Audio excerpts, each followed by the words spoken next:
If you haven't guessed it already, Twilight Princess is number 10 on my top 10 list. I'm starting off my list with Twilight Princess.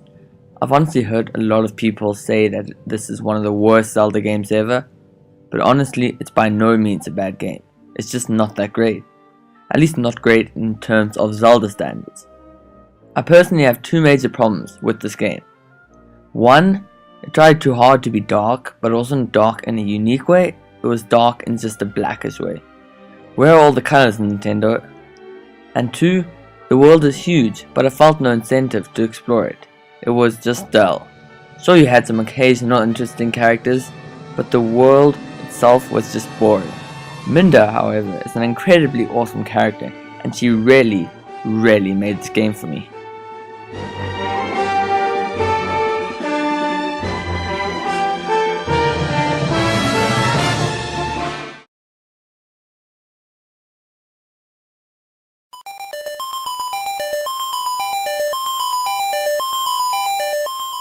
And now for another Zelda game that is hated on quite a lot, Zelda II. Okay, it doesn't look great, and looks more like Final Fantasy, but it was still pretty cool. The side-scrolling part of the game might feel weird considering it's a Zelda game, but it was a new experience. Even though the game was hard, it made me feel so cool when I killed something, until you realize that you have to start from the beginning when you die. But besides that, the game was pretty awesome.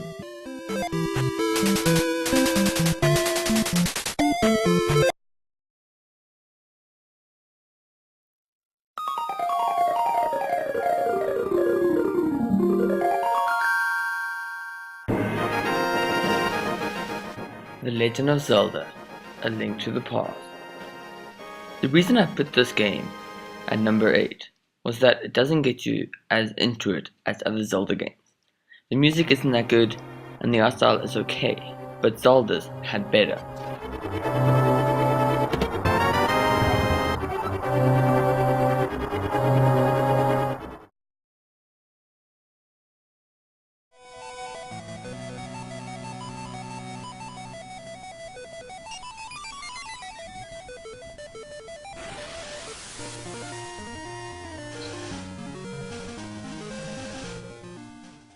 The Legend of Zelda: Oracle of Seasons and Oracle of Ages.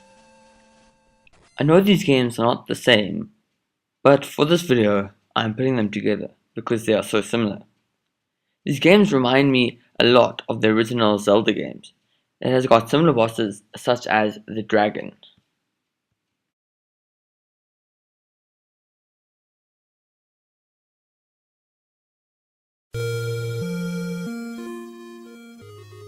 The game that started it all, The Legend of Zelda for the NES.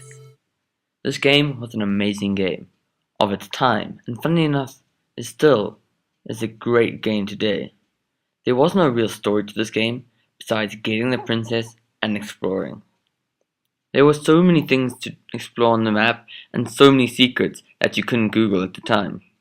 This game was a classic, and even though the game styles have changed a lot, this game is still super fun to this day.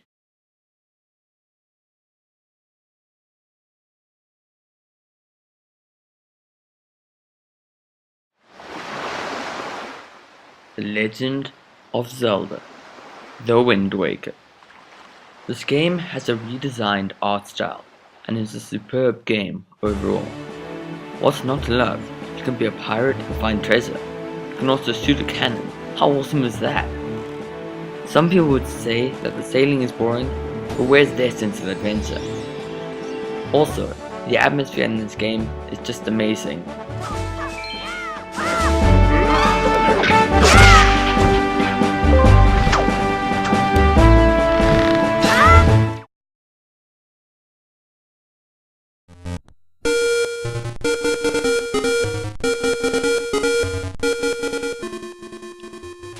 Number 4 on my list is Link's Awakening. Link's Awakening is a good Zelda game because it has Mario characters in it, such as Boos, Guys, and even Goombas, but they still suck. It was also one of the first handheld Zelda games to come out.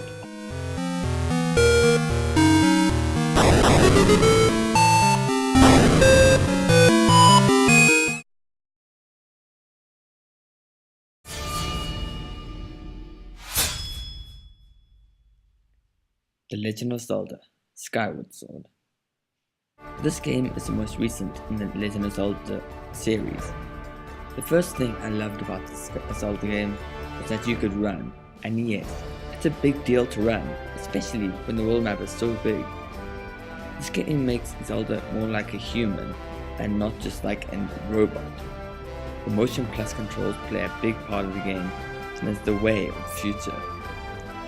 There are not a lot of bad things I can say about this game, but I thought that they could have given you more to explore whilst flying on your loft blade.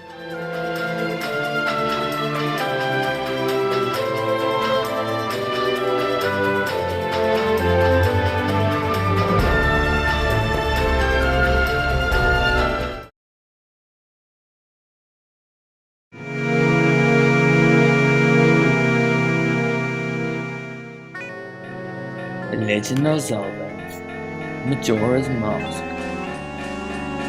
No other game matches the dark, weary feel of Majora's Mask. I feel Twilight Princess tried too hard to be dark. Majora's Mask did it perfectly.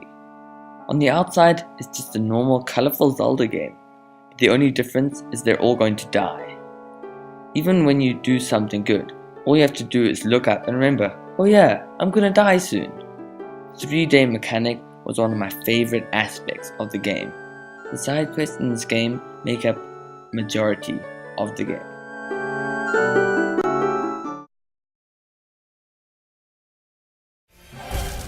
Finally, my favorite Legend of Zelda game so far, Ocarina of Time. This game was my first Zelda game, and it was like a new experience for me. This game is a pure classic, and to many people, is the best Zelda game ever made.